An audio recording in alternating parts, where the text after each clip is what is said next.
Your work in Midwestern Australia over the past 7 to 8 years has involved working very closely with the Aboriginal elders there to explore landscapes.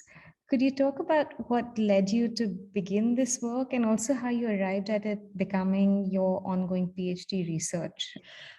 So I was living in Australia in 2013. I was actually invited over there to show my work Naseeb Trafficked, which I'd undertaken in India originally in 2010. And the work was being exhibited at the Perth Centre for Photography for the Perth Arts Festival, which also led me to undertake an artist residency there called Traces, about the Indian diaspora in Australia. And it was kind of later on in that year when I was invited back to Australia to work with Curtin University on a project with young refugees that were newly settled in Australia, that I started to kind of make connection with the community in Geraldton in the Midwest of Western Australia. And the first elder that I met was Gordon Gray, whom I still am working with and in contact with. I was really interested in exploring histories of the landscape, kind of post-colonization, and those histories that wouldn't necessarily kind of feature any one particular kind of person, but really be focusing on kind of the landscape itself and kind of the hidden histories of that landscape, given the narratives that the elders had about those particular kind of places and kind of familial narratives as well. So that was largely how the project started. And at the same time, Gordon was working on a kind of a concurrent project mapping out kind of song lines in the area. So the collaboration kind of started then in 2013, at the end of 2013, and has pretty much kind of continued to this day. I'm curious to know more about the song lines that you mentioned, but I also bring in the reference to the landscapes and how there's this element of understanding, of listening, care, and most importantly, respect, which also comes in. And that's also something that you speak about, where you were photographing the landscape and not so much the people because of how they look at being photographed. So your work has involved documenting oral histories of the land through its people, but more through their voices. Perhaps that's where the sound also comes in. So what have your learnings been from this experience? And could you speak about this along with the landscapes and the animals, such as the fox or the snake, which also come in? Yeah, sure. So I'll start with the end of that question, really. One of the first landscapes that we visited actually was a little bit outside of kind of Geraldton. And it was a place called Greenough Flats, which again, these landscape have these kind of layered histories. So histories pre-colonization and histories post-colonization. And that was what I was really interested in, kind of exploring the multifaceted kind of layers of these landscape and the kind of the hidden histories and what that landscape really conceals, in a sense. So one of the first sites that we visited, sites of significance that we visited, because they were all sites of significance, classed as sites of significance, was Greenough Flats, where we first kind of came across this dying fox.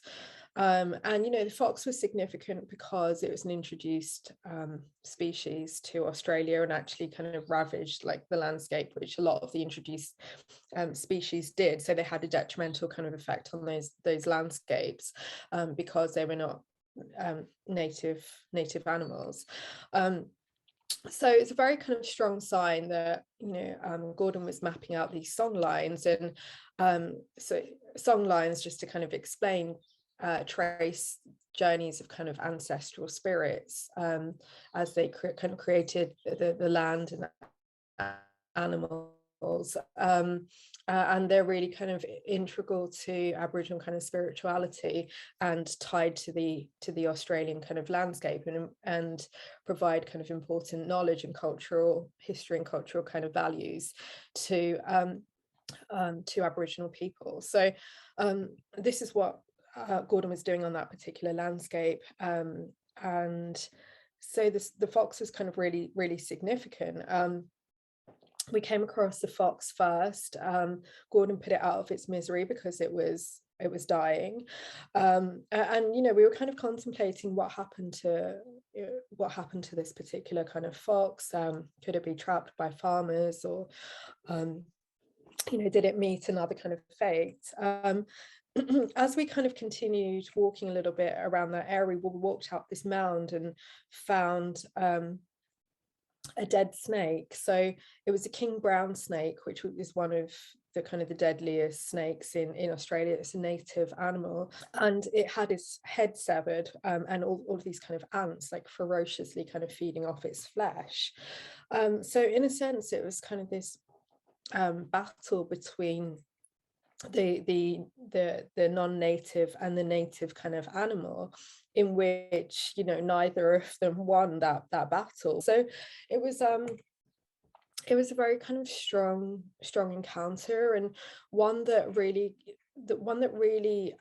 aligned with this kind of nature of storytelling and fable. So that particular kind of landscape was known as a former kind of camping ground for Aboriginal people pre-colonization.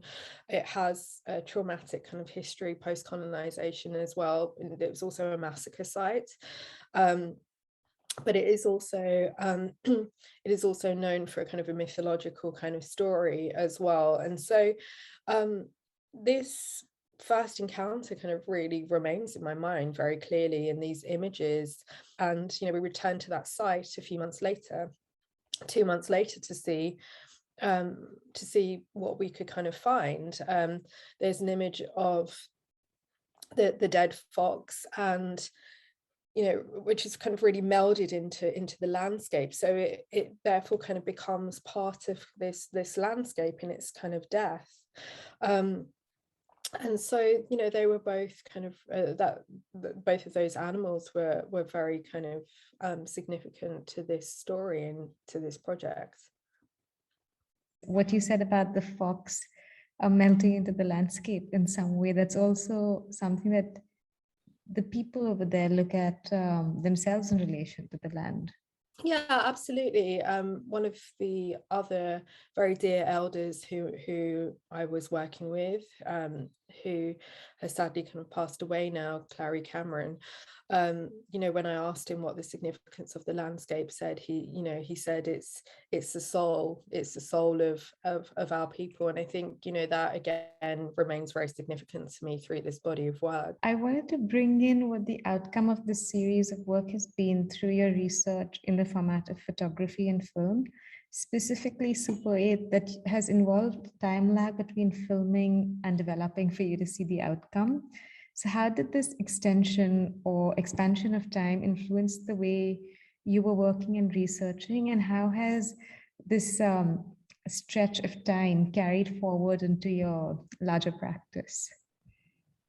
Yeah, so it's a body of work that I've been working on since the end of 2013, and it's been a significant project which has had kind of many outcomes. And I think really at the start I had a certain kind of set of ideas of how I'd liked this project to kind of transpire, but I was thinking of perhaps kind of a book. I knew I wanted to kind of experiment with film and experiment with kind of Super 8.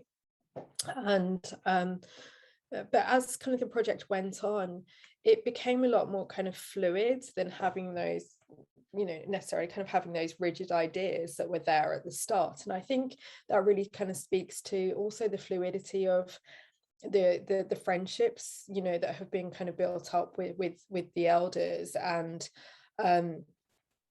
those trips which could last anywhere between kind of a couple of days to a couple of weeks, really, you know, camping out on the landscapes, rough camping, you know, literally sleeping on the ground, and you know, very much kind of being with that landscape and trusting that landscape as well. So far there's been a number of film works that have kind of come out of it. So The Fox and the Snake, which I kind of term as moving stills, and one film featuring the late Clary Cameron called After the Crow Flies, which has been shown at the Whitechapel Gallery, Icon Gallery, and Aesthetica Film Festival. But another film which is also kind of featuring Gordon Gray, the other elder whom I'm still kind of working with, which we've shown at the film festival in London. So it's been really important to kind of bring the work back here to the UK as well, considering the the histories of post-colonization and the settler violence that we're kind of talking about, and you know, colonial kind of policies that have had detrimental effects to the communities for generations, really, and that's been an important kind of factor for the elders as well, and one that was kind of discussed really right at the start.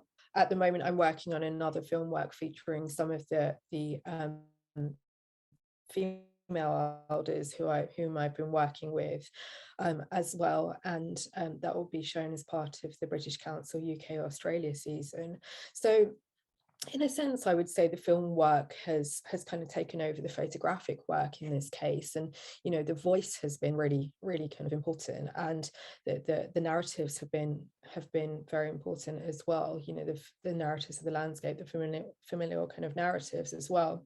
What you mentioned about trust and how with the rough camping, how you start trusting the landscape, it's also something that comes in with your work, where you know, you almost give up or you almost give in to what is being created, and it's when you let go of that because you trust what the outcome is going to be, whether that's also been something that has been a learning in some way through this experience in Australia. I'm really glad you said that, actually, because it's something that I talk about in my writing, you know, trusting the landscape and trusting the experiences that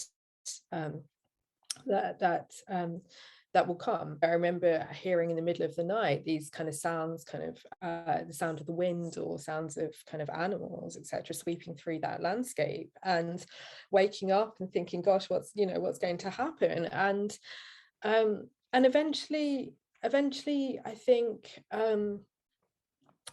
there's a sense of trust, of trusting that what we're doing on that landscape is not damaging that landscape in any way, and you know, that there are certain kind of cultural protocols that have to be followed when we're on particular kind of landscapes. I've always been kind of traveling out with elders who have introduced me to particular landscapes, and you know, that is significant because you kind of give up control in some way. It was really the landscape that was leading the project and directing the project, and I think that has been such a huge kind of experience and learning curve for me.